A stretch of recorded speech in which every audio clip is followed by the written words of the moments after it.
Hello, everybody. One word that comes up time and time again in this show, and indeed in my written work, is the A word, agency. It's a word that, at least according to my AI, Anthropic, Claude, means self-determination, intentionality. One wonders what super agency could mean. I looked it up online. And the definition in the Merriam-Webster dictionary is a large, complex governmental agency, especially when set up to supervise other agencies. In our age of Elon Musk, that definition has a particular kind of resonance. But there's another meaning of super agency. There's a new book called Super Agency, co-authored by Reid Hoffman, who you all know, and my guest, Greg Beato, who's worked with Reid Hoffman for many years. And Greg is joining us from Petaluma in the North Bay. Greg, what does super agency mean? Let me jump into that in a second, but I should have told you in our pre-conversation that my last name is pronounced Beato. Oh, Beato. Just for the record. Beato. I was going to make a Catholic joke, but I won't. Yeah, it's like the Beatitudes. It means the blessed one. Good. Well, you are the blessed one because you're the co-author with Reid of Super Agency, What Could Possibly Go Right with Our AI Future. But before we get to our AI future, define what you mean by super agency. So, yeah, when you are talking about agency, that's our starting point. And I think it's important to make that distinction because these days there's also a lot of talk about AI agents, right? And that's an instance of an AI system that is going out and working autonomously on your behalf and accomplishing things that you want it to do, but you're not there every step of the way with it. And there's been a lot of talk in recent months that 2025 is the year of the agent. So when people see super agency, they sometimes think we're talking about that. We touch on that in the book, and I'm sure Reid will be talking about it a lot through 2025. But we're starting with that description or definition of agency that you just said, which is basically this idea that you have self-determination over your own life and you can set intentions, make plans, and then take actions to realize those intentions. Super agency, we assert in the book, is what happens when not just a few people, but millions of people get access to a new tool that gives them new capabilities and even superpowers.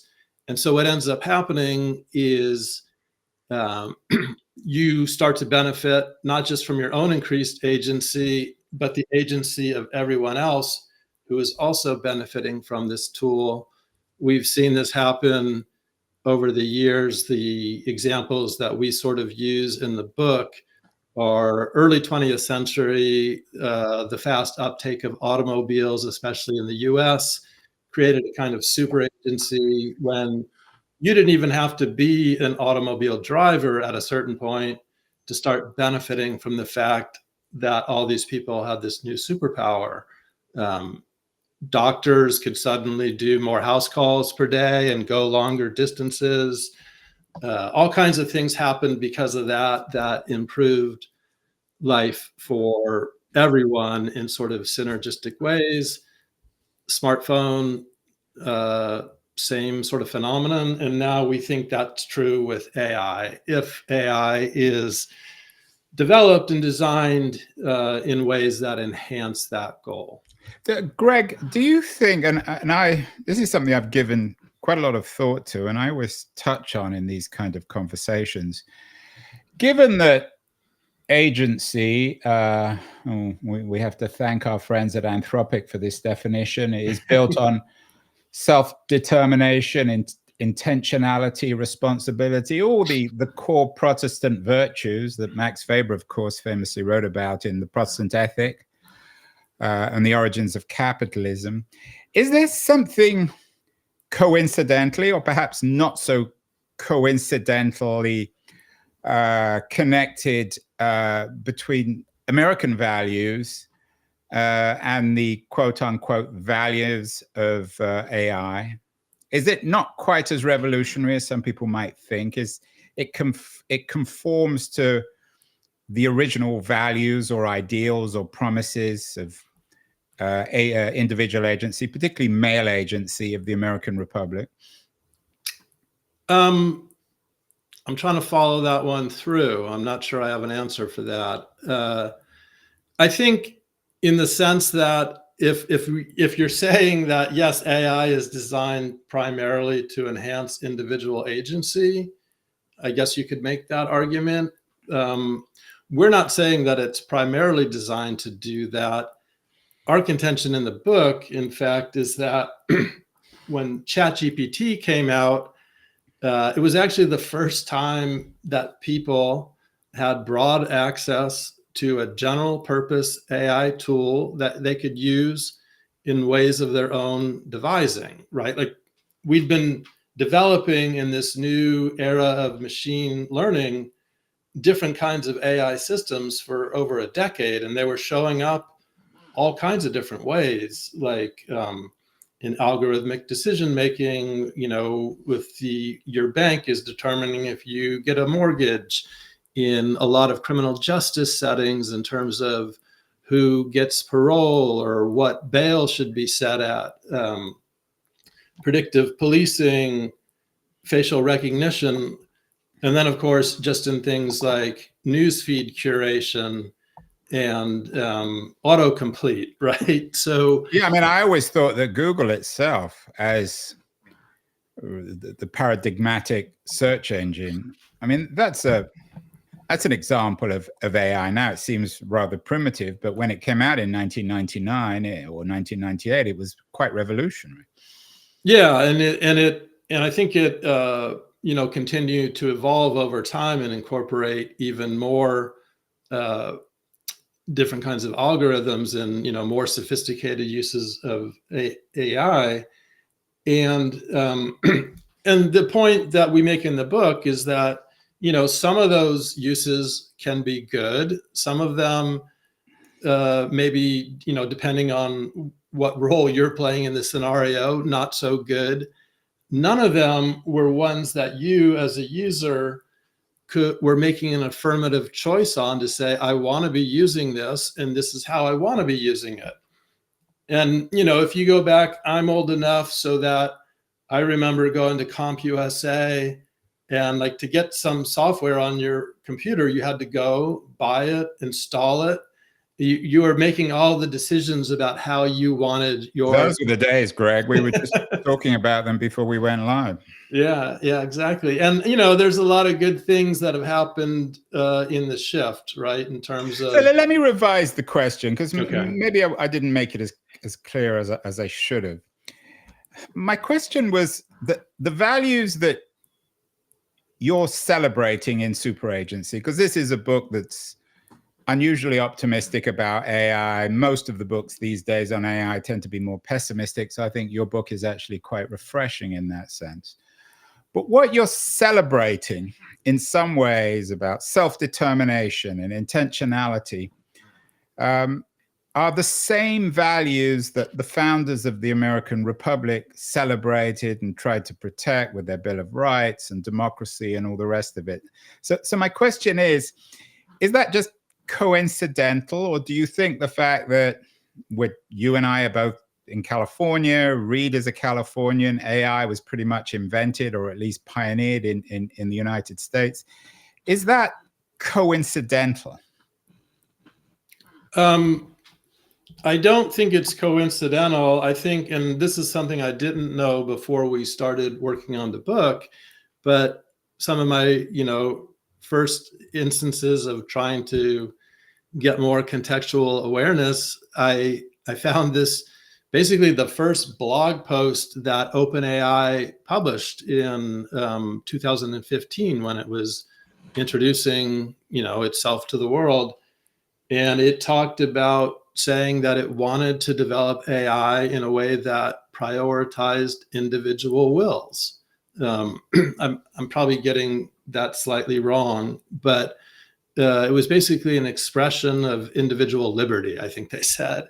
And I thought, again, that was interesting precisely because so much of the public discourse around AI in that time, in the years that follow, roughly, I'm going to say like 2015 to 2020, there, the sort of standard narrative that was coming out of a lot of academic coverage of AI was that it was this thing that was going to consolidate power and centralize power, and and that was why we focused specifically on this idea of agency, because an individual agency, because that was sort of counter the narrative that had been the conventional wisdom, I would say, in that period, right? Of that,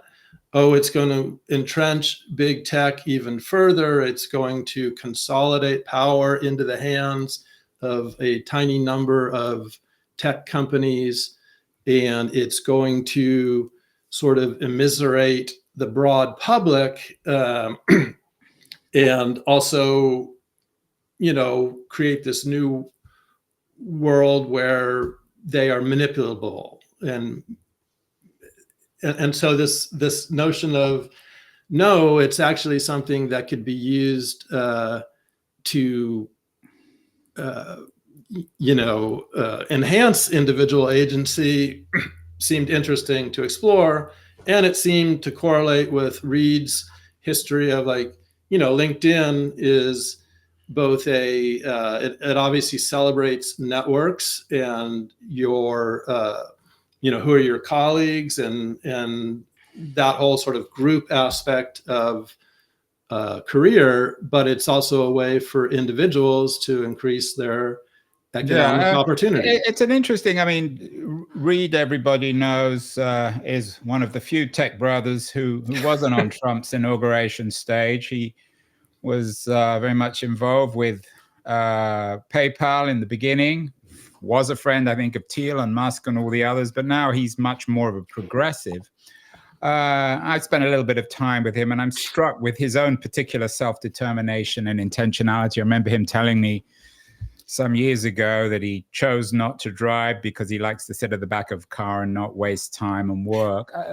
My point on this, Greg, is that it's all very well creating technology that compounds self-determination and intentionality and efficacy and responsibility. There may be some truth to that when it comes to AI and super agency. But we're all different in how we use it. A lot of people will use AI to look up pornography or add to their social media presence, whereas highly disciplined, highly efficient and intelligent people like Reid Hoffman will use it to benefit themselves.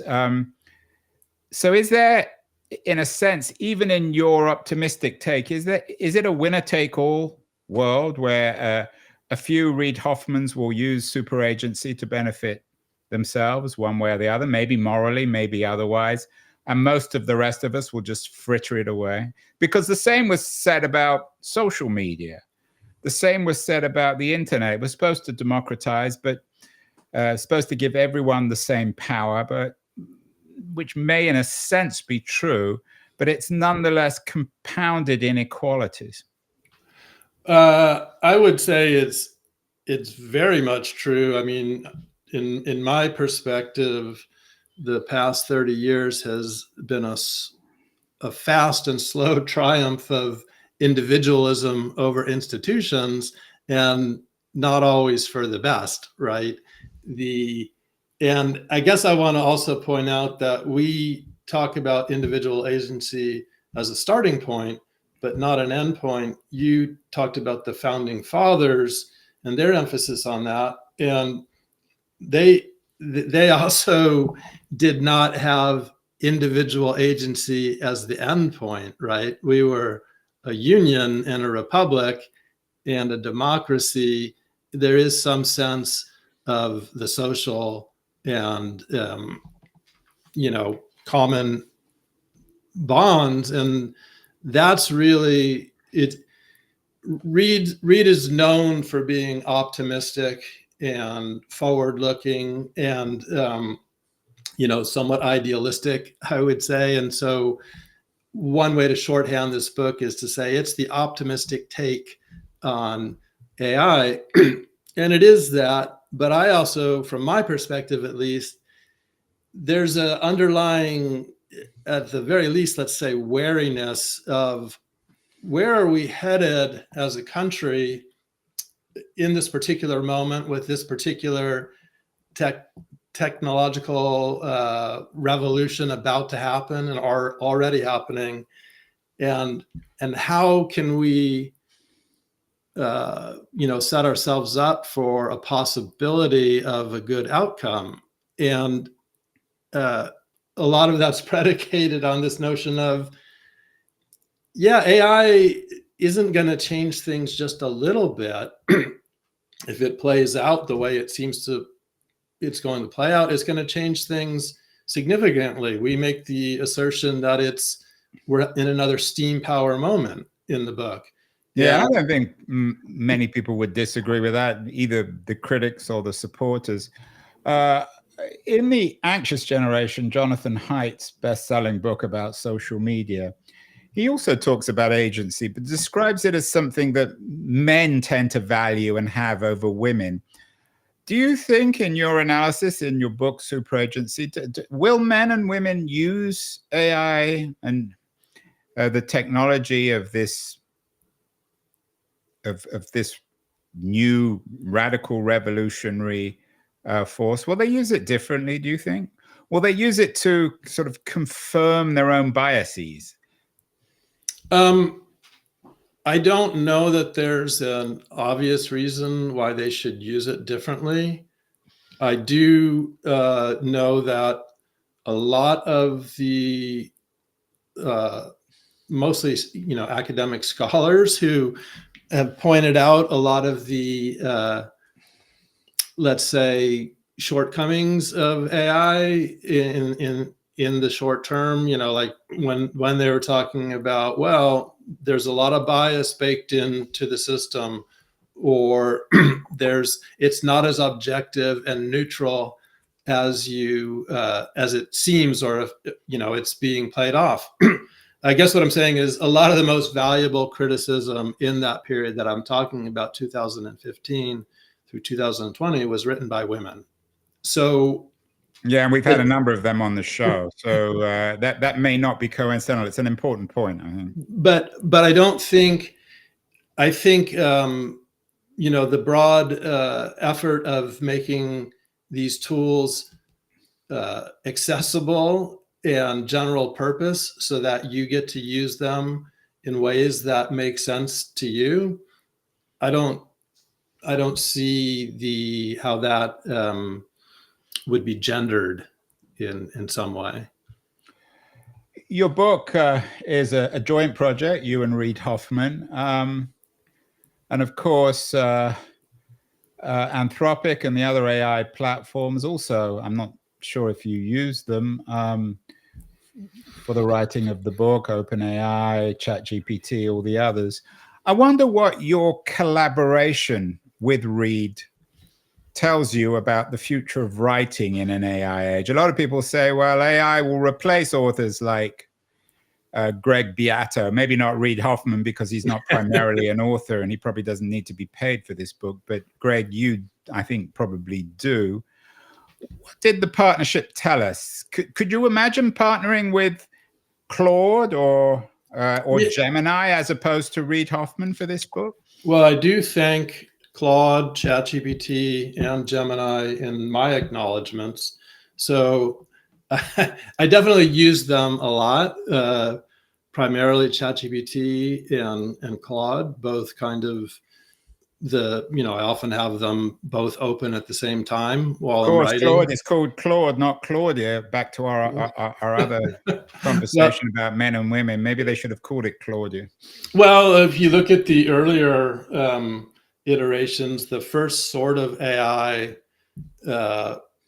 entities, Siri and Alexa, were semi-gendered as women, and Well, they there's tend to fail, ironically enough. I don't know what the next versions are. there's a lot of interesting things to talk about as to what level of anthropomorphization has been seen as the right level at any given time and how that's evolving. And I think part of that is how are they presented as, like, obviously none of these things have a gender, right? And they'll all tell you that Well, too. although some of our critics would argue that they are, because they're programmed or fed by men, they reflect male values. Sure. But I mean how it's presenting to itself and what kind of reinforcement training. So back to the question of your relationship with Reed. You obviously had a lot of backwards and forwards with him. You've worked with him for many years. He's worked with you, so you know each other pretty well. Right. What does that tell us about the future of human writers? A lot of concern, as you know, Greg, amongst journalists and writers, that AI will make us all, including you and I, redundant. I know in the book you refer to Plato's Phaedrus, where Socrates, at least, was rather critical of the written book as a man who sat in the square, the polis in Socrates in Athens and talked to other Athenians. Does it make you more hopeful about the future of the writer? Yeah, well, so when ChatGPT first came out, that was the first response, right? Or it's not necessarily going to kill writers, but they were like, it's going to kill the college essay, which essentially meant it's writing for you.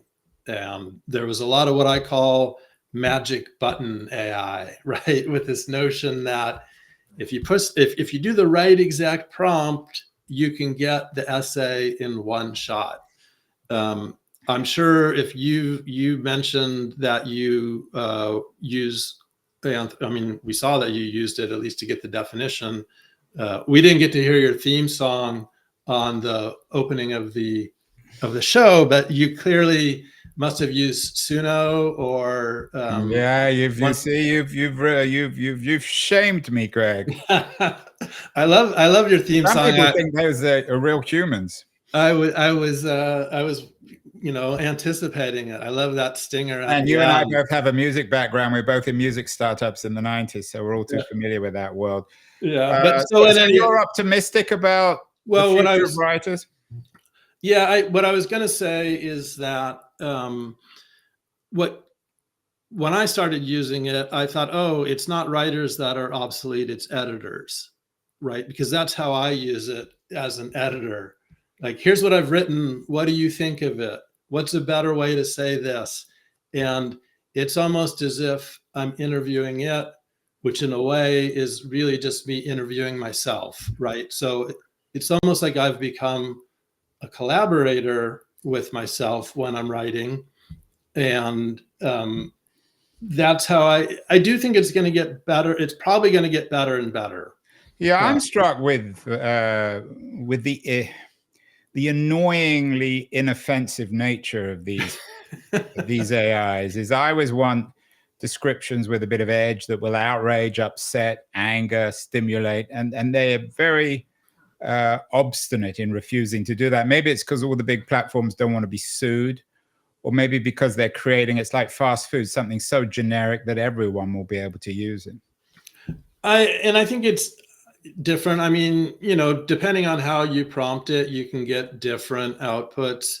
I still think it's really hard to get something that feels genuinely creative, but and especially in a sustained way. And I think right now the best way to use AI for creative work is writing, because it's the only form where you can really do things iteratively. With Suno, for example, you can do a one shot on the song, but as far as I know, you can't say, oh, actually, I like that song, but I want a different kind of a bass fill here or whatever, right? Whereas you can kind of do that with writing. Can you disagree with AIs? Did you have disagreements with Reed? Did you have arguments about how you should structure the book, what you should and shouldn't say? You completely, so to speak, on the same page as him? I think when especially with this project where my name is on the cover too, we both it's there was some level of, all right, that's what you think and that's what you think, if that makes sense. We're in pretty much, closely aligned, but there's some parts that's more Greg and some parts that's So more who is Reed. more or less optimistic? Is Reed more or less optimistic than you on, I mean, in terms of the subtitle, what could possibly go right with our AI future?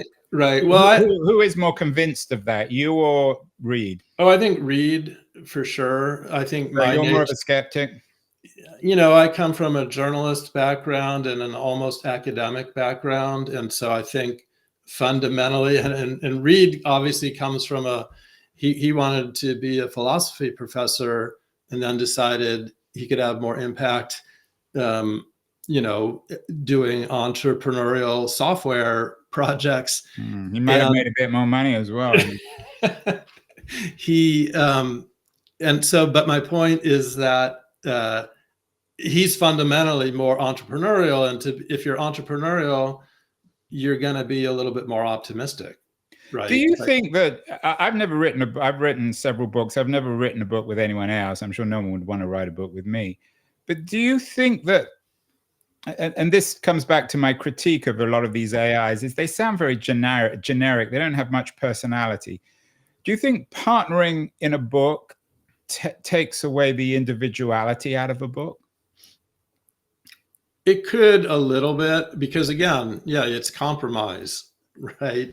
And so, but on the other hand, like that's kind of standard operating procedure for screenwriting, and whether it's for movies or TV, whatever, right? Those are often written by committee, and you can still come up with something that has a ton of personality. And so I don't think it's a given, but I do think that it's going to be a little bit different, right? Yeah, you've got some very creative ideas in the book. I don't mean to suggest that that it's lacking personality. You have an interesting reference to the Donner Party, which of course is famous in California, the group of people who ate themselves because they got so hungry walking to California. What does the Donner Party tell us about why we should be optimistic about AI?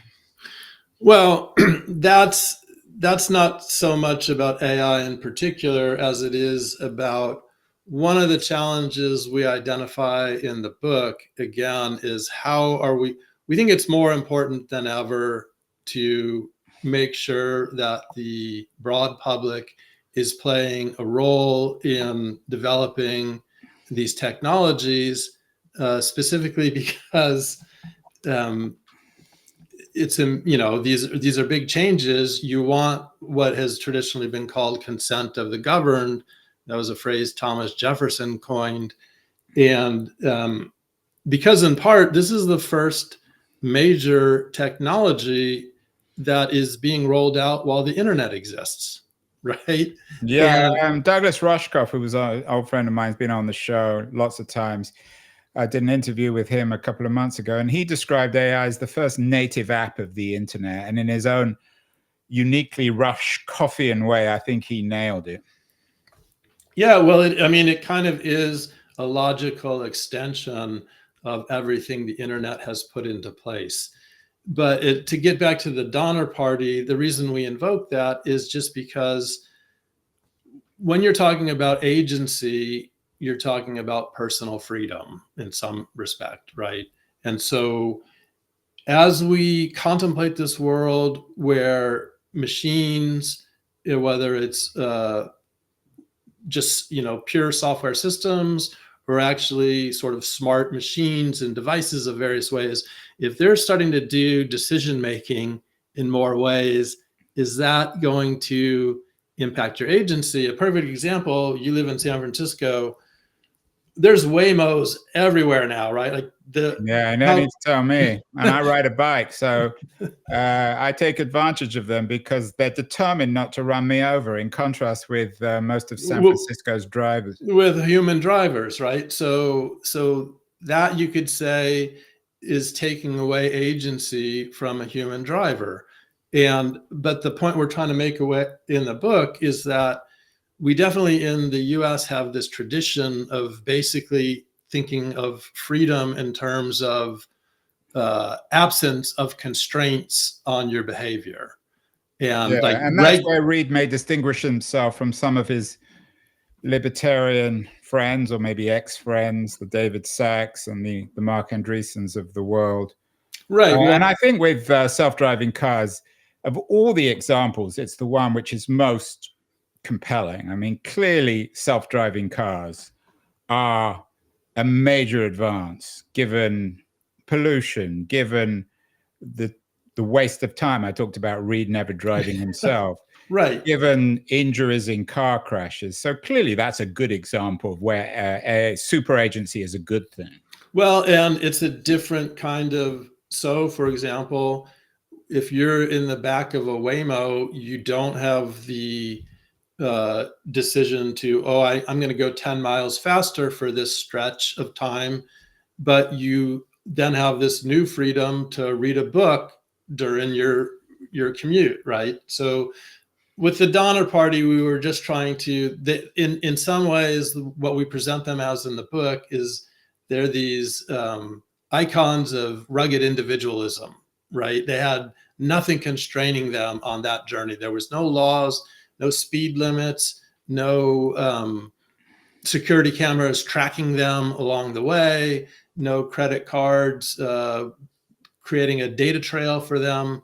So they were, the epitome of freedom in one way, right? But it took them 6 months to go 2,000 miles. Most of them didn't make it. They, the way we put it in the book is that they had to resort to the ultimate form of communism to survive. They ate each other. And today you could jump in a car with very little planning and replicate that journey in about 30 hours.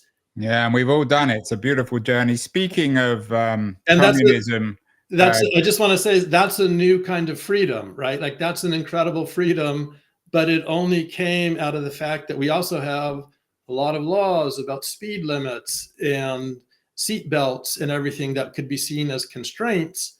But in fact, we have much more freedom and therefore much more agency to exert our dreams than the Donner Party did. Yeah, so in the Donner Party, it was a kind of primitive communism, as George Orwell famously said in Animal Farm, some are more equal than others. And you bring up Orwell's other dystopian novel, which often comes up in these kind of conversations, 1984. But you argue that Orwell got it wrong, at least about AI in terms of devices and how we talk to one another. Why do you use Orwell's 1984 in super agencies to suggest that AI might not actually result in the kind of dystopia that many people are predicting? Right. Well, because that book came out in 1948. It just happened to be the 75th anniversary of its publication last year while we were writing the book. And so I was seeing a lot of publicity about it over the course of the year. And, when you go back and look at all the records and journalistic accounts of how new waves of technology were greeted, it's like a constant theme. In the 60s, we start off in the book talking about this when mainframes made possible this idea of a national data bank. They had Senate hearings that this was going to compromise freedom and personal liberty in America. And so they didn't build the national data bank. And lots of the editorials at the time were like, this is Orwell, this is Big Brother, right? And then if you look in the 70s, you can find constant references to Orwell, Big Brother, it's finally going to happen. In the 80s, in the 90s, it's still a best-selling novel today. Super Agency made the USA Today bestseller list this week, and so they have just a list of the top 150 books not classified in any way, and there are two different versions of 1984 are on that list, right? So like it's a persistent notion that we are always on the verge. We've been on the verge of dystopia for the last 75 years, and the proposition is that big government or possibly big business is going to make us compliant through technological surveillance, right? And that idea is just as current today as it was 75 years ago.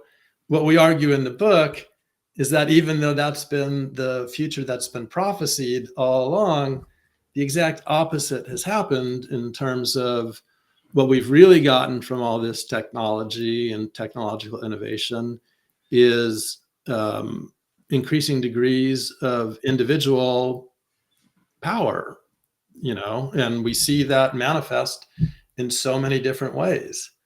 Yeah, and I know that you go after, so to speak, Shoshana Zuboff.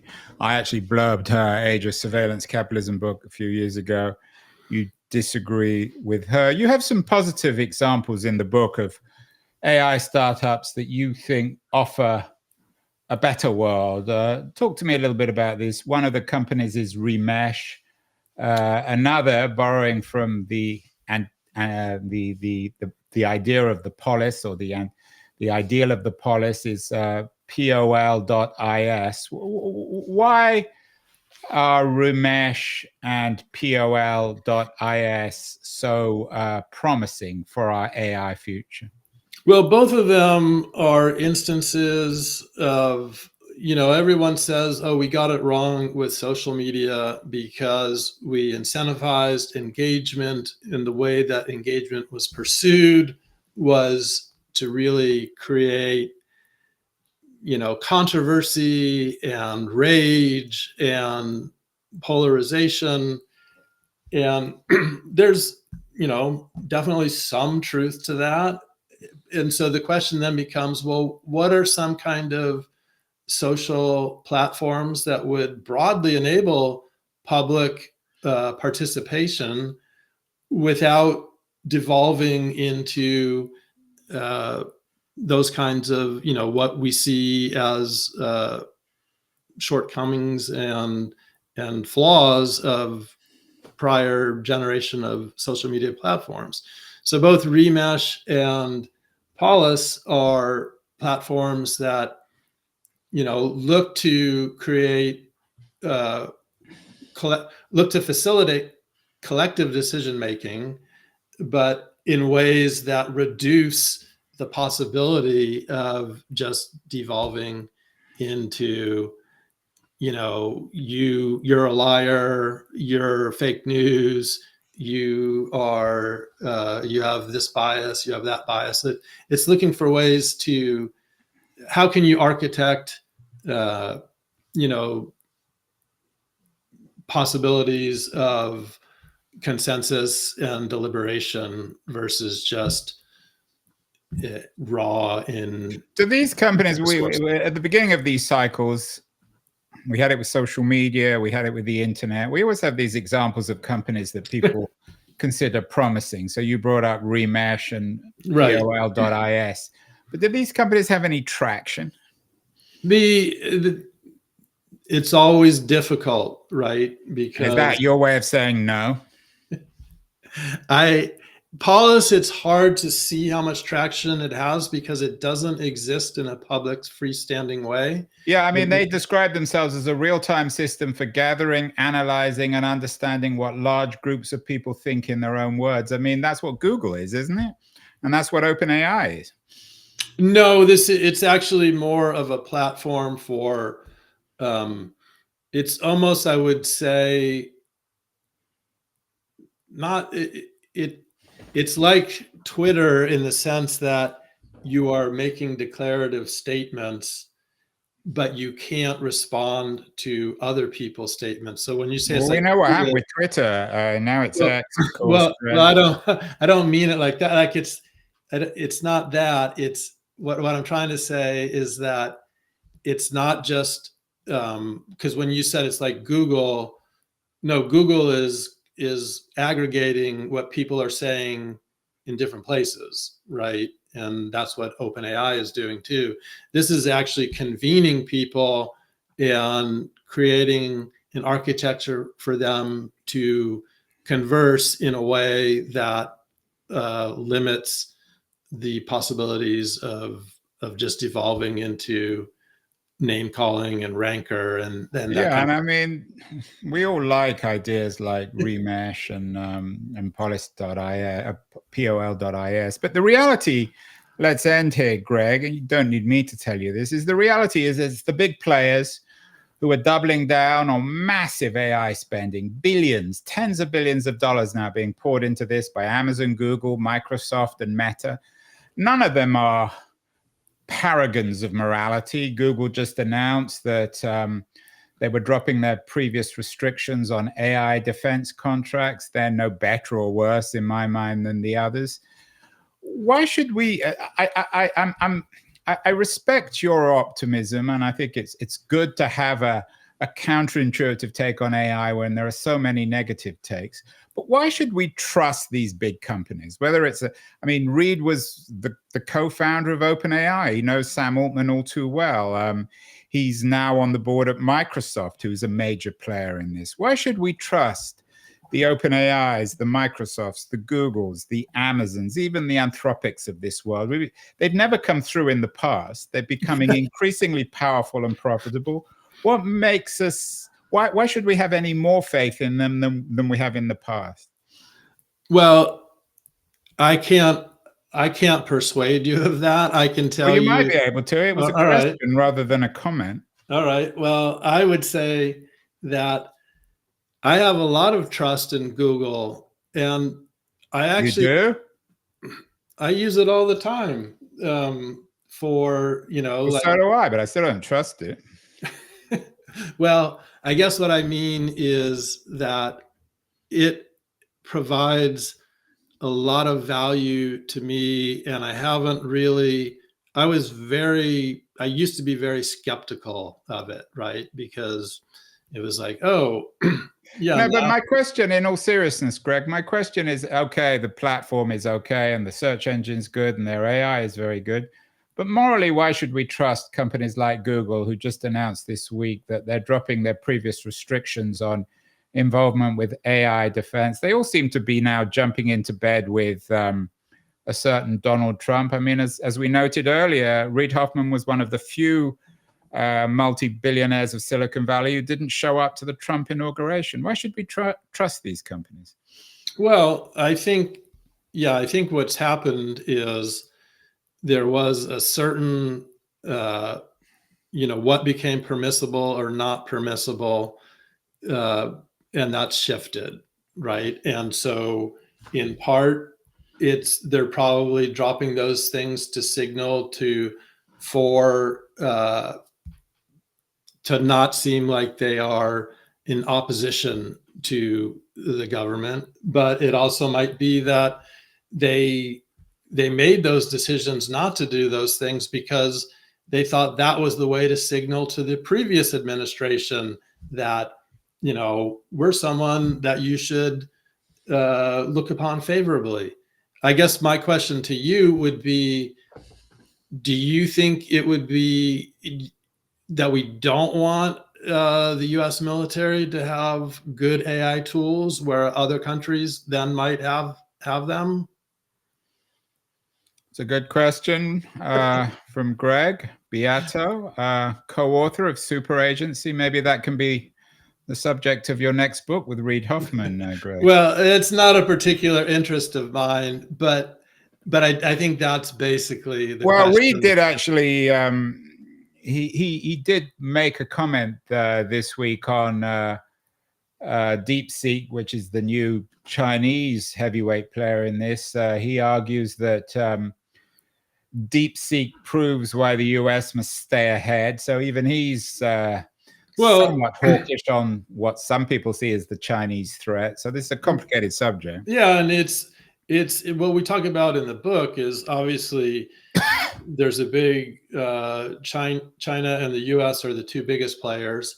But what DeepSeek also proved is that, like, what if those, whoever were the, I'm just picking a number, but the 5 engineers who figured out this new way to train it that made it so economical, they could have been in Estonia, they could have been in India, they could have, you know what I mean? And so the big question is, like, this is a multiplayer global game. And if we want to, we want to be leading the technologies. So that gives the US more agency to determine, like, well, then how do you regulate the technologies globally? What are the norms that you try to create? Yeah, so we need super agency to deal with super agency. Greg Beato is as well positioned as anyone to tell us that, since he's the co-author of it with Reid Hoffman. Super agency, what could possibly go right with our AI future? It's a refreshingly optimistic take on our AI future. Greg, thank you so much. We'll have you back on the show. Lots more to talk about in our AI age. Thank you so much, and congratulations on the new book. Thank you. I enjoyed talking with you.